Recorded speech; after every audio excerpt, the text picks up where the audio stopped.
Hello, and welcome to today's ESHA webinar. Well, we will review the Food Processor Update version 11.9. My name is Alicia, and I will share with you some of the latest updates to the ESHA database that is included in this version of the food processor. I'm joined by Katie today, and she will be showing you the new look of FoodProdigy and demonstrating some of its features. Before we get into the main topic, let me give you a little background on ESHA research. It was established in 1981, and it's grown from offering one of the first dietary nutrition analysis software solutions to a full suite of products and services, including our labeling compliance applications, which are the Genesis R&D Foods and Genesis R&D Supplements. Of course, we have the food processor that we're showing today, and we have ESHA Consulting Services that provides labeling services, formula review, and specific services for individualized projects. The food processor was introduced in 1984 to help address the needs for convenient dietary recall and analysis, as well as to store a sizable food and ingredient database. Over the years, the food processor has remained the go-to standard by dietitians, institutions, and many others for dietary intake collection and analysis, recipe analysis, and it's heavily used in nutrition education. Food Processor version 11.9 was released in December of 2020.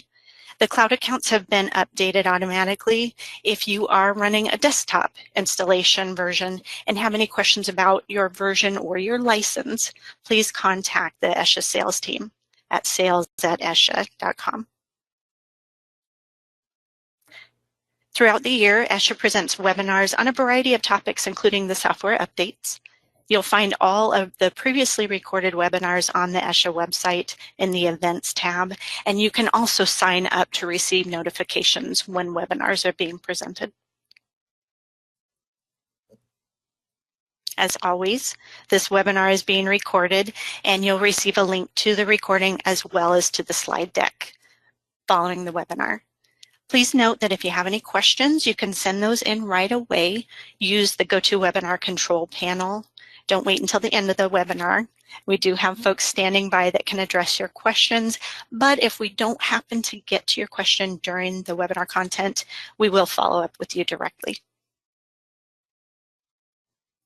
And today we will be covering an overview of the new foods added to the database, as well as a few notes on the naming conventions and search tips. And Katie, as I mentioned, will show you the fresh new look of the redesigned FoodProdigy and demonstrate navigating this very valuable tool. So let me just jump into the database information. With the latest additions, the ESHA database has grown to around 130,000 foods and ingredients. In version 11.9, we've added a select set of foods from the FoodData Central branded products database. This version adds over 20,000 branded items, as well as updates of existing items in the database. And as always, the updating of the database is an ongoing process. We continue to add more foods to the database and update existing and remove discontinued items on a continual basis. Those are released with the software version updates. I did want to share with you a bit more information about FoodData Central in general. FoodData Central is a central location for the USDA and their partners to house and publish food and nutrition data. This site was introduced in 2018 for public access to several collections of data, and I provided the FoodData Central website here for your reference. Currently, the primary database collections available through the FoodData Central are the USDA Standard Reference, or the SR database. This has been available for decades and included in the food processor since its initial release. We often refer to it as the USDA database. The SR database is used globally and as a reliable reference for food data. So you may even see some items referred to in the USDA database referenced in other international databases as well. While this database is considered a retired project by the USDA and will no longer receive updates, it does remain a reliable source of information, and it continues to be referenced, especially for whole food items. So produce, meats, dairy, spices, things like that. This is still a very valuable database for those type of items. We have the Food and Nutrient Database for Dietary Studies, or the FNDDS database. That is heavily used for national surveys and many studies. And this collection is also found in the food processor software. The Foundation Foods is a newer database available through FoodData Central. It provides averaged data on a number of foods as well as the metadata and individual foods used to arrive at those averages. This collection will continue to grow, and it's expected to partially replace some of the items and the types of foods that we have seen in the SR database. ESHA will monitor this collection and just watch as it continues to grow. At some point, we would expect to add foods from the Foundation Foods in the ESHA software. Experimental Foods Collection records some very specific and focused points of data. At this time, these are not necessarily suitable for a consumer database, and we don't have plans to add that to the ESHA database. And lastly, the USDA Global Branded Food Products Database. So we refer to this as FoodData Central Branded Foods, or the Brands Database, the FoodData Central Brands Database.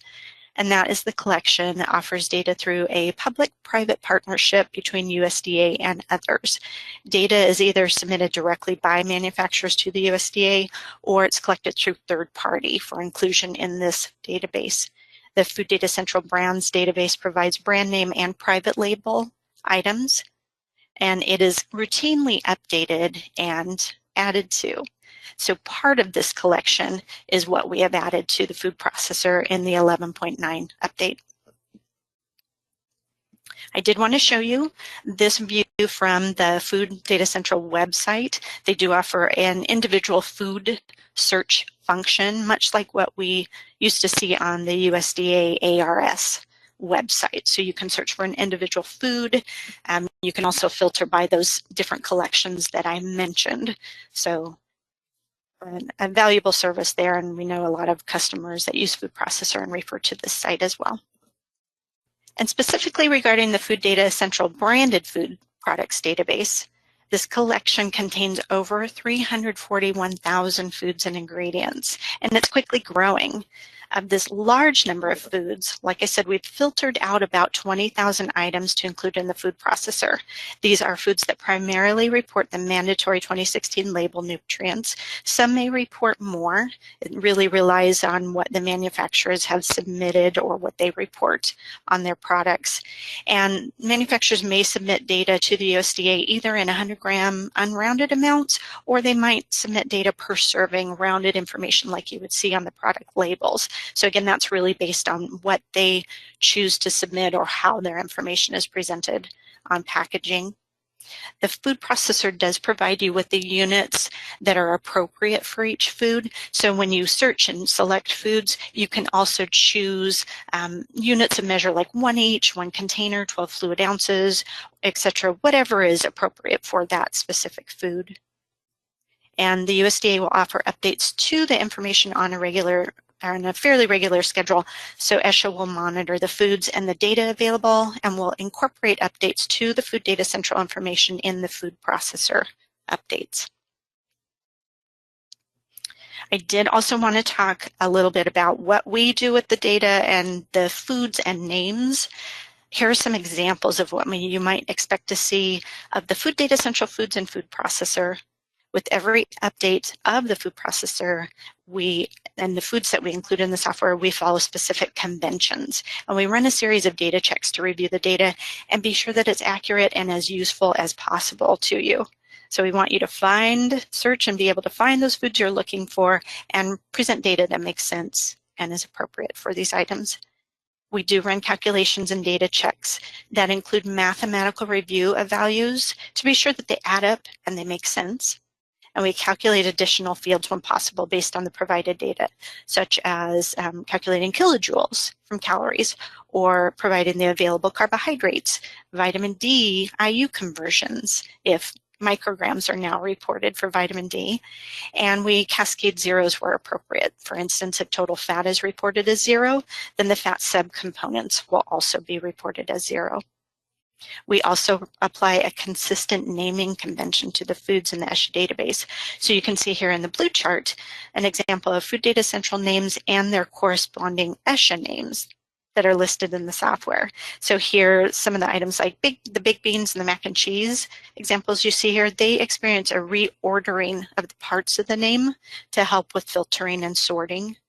And for the cookies example, it was necessary to research the specific items so that we could fill in the flavor and the product line. And with the hot dog rolls, by convention in the ESHA database, we call these hot dog buns, so slight renaming there. The green chart shows you an example of how the foods appear in the software. Each is assigned in an ESHA code to help track the specific foods. And then you'll also see the government code, which is the FoodData Central code assigned by the USDA. You'll also see that the product column lists FoodData Central along with the brand name, and the supplier column shows the source of the information as USDA ARS FoodData Central. So we just want it to be clear when you see those foods, you know where the information is coming from. If you want to search for all of the FoodData Central foods in the food processor, you can use FoodData Central as your search term, and it will show you the full list of items provided in that collection. So we're very excited to offer this collection in the food processor and to provide you with the new foods and updates as this database continues to grow. So we're going to switch gears a little. FoodProdigy, that is the online companion to the food processor. It allows food processor users to provide clients with a tool to record their consumed foods as well as track their activities. So at this point, I'll turn it over to Katie so she can tell you more about FoodProdigy and show you the newest version and how to navigate that. So I'm going to go ahead and show you the FoodProdigy software application. So this is the new, can we see this, the FoodProdigy interface? Yes, looking good, thanks. Okay, perfect, thank you. Okay, so here is the new interface of FoodProdigy. It is a very great tool for doing research studies. If you have any clients, if you're in private practice or even in the medical field, or doing any athletes. So basically you would go, or you would invite your clients to use this software application, and then you would say go, and they would create their profile. So they would put in their name, they'd put in their birth date. We have male, female, pregnant, nursing, and then we have a height, a weight, and then if they had any weight loss or gain goals, then they would enter that in. And basically they'd put a desired weight and then at the rate that they would like to gain or lose per week, and then an activity level. And I can send you that if interested. I can send you the weight level or the pretty much what these are pertain to you via email. So we have sedentary, low active, and very active. And then they'd save their profile. And then we have intakes. So we can do, currently we can do up to 7 days for a weight loss or gain, or this would just be a dietary intake. And then we'd go ahead and we'd put in a profile or their information. So let's just do like say they had a hard-boiled egg, and anytime that they enter information, then it will be pulled up, and we can just say we add, and then you would choose a profile. So we can see here a lunch, dinner, snack, and let's do breakfast, and then we'll just say that they had one hard-boiled egg, and then from here And then you can also do where activities.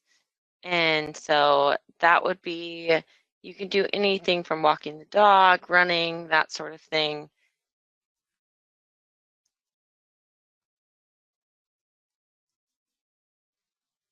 And we'll do walking the dog. And then you would put the duration in minutes, so we can do in hours, and let's say this was an hour. And then we'll do save. So from here, again, you can import the intakes and activities up to a 7-day record. And then the reports that they'll see is just very simple. They'll only be able to see the calories consumed as well as the calories export or that they've done. And then we'll go to the report section, and this is the only thing that they'll be able to see. And then they can add a new ingredient. So if they don't see, or if there's not an ingredient within our database, which we do have over 100,000 foods and ingredients within our database, they'll be able to add a new ingredient if we don't have one. And then through this account information, that would be something that you would be able to allow them to put into the database, or not put into the database, but that they would be able to, for the person who owns the food processor software application, they can put an email in basically, and then invite them to use the food processor software application. And then I will go ahead and switch. They would from then be able to import an application. You can import the file that gets sent to you, and we have, and I was just gonna show you this. So you as a user of food processor, then you get the a detailed report, but you can also import for further detailed analysis. So from here, you only get the basic analysis. So you know, carbohydrates, protein. It does give you a little bit more than what's needed in a label. And then we have, you can see here, so you would get a PDF report from that. And then we also get a generated report, which is going to be a .exl file that you can put in there, and then, or to import into the food processor software application. And then, so from here, you would go to the Home tab, and then go to import, and then you would select that file. I would say open, and then OK. And then OK.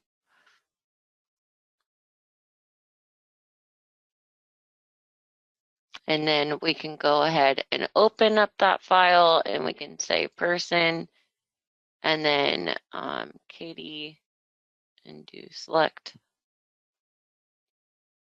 And then it will show my breakfast, lunch, and dinner of what I've created within the FoodProdigy.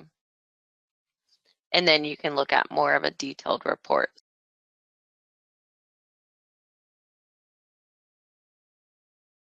Thank you so much. And so again, we have the slide deck. We'll be sending that out to you. And you'll receive that in an email. We always get that question of, will you send a recording? And yes, we'll be sending you a recording later on. All right. So other questions that you may have that come up about your account, or if you do need tech support, questions about the nutrition database or other items, there are a variety of ways to get a hold of ESHA. You can see that here. Contact us by email or phone. Resources on the ESHA website. So things like we mentioned, the webinars that have already been recorded in the past, you can access those at any time. The e-learning center is available on the website, and it's also accessible through your food processor. There's a button right within the software itself. Click on that to go to the e-learning center, and that can get you to tutorials for features, webinars. Again, like we've had in the past, you can access those there at the e-learning center, as well as blogs on specific topics. You can also sign up for the ESHA newsletter, so stay abreast on any topics that come up during the year, the updates on the software, and other innovations. So just check out those helpful links and reach out to us as needed. So that is all we have time for today. We thank everyone for joining us, and look for email follow-up and a recording and slides for this webinar. Thank you again for joining us, and have a great day.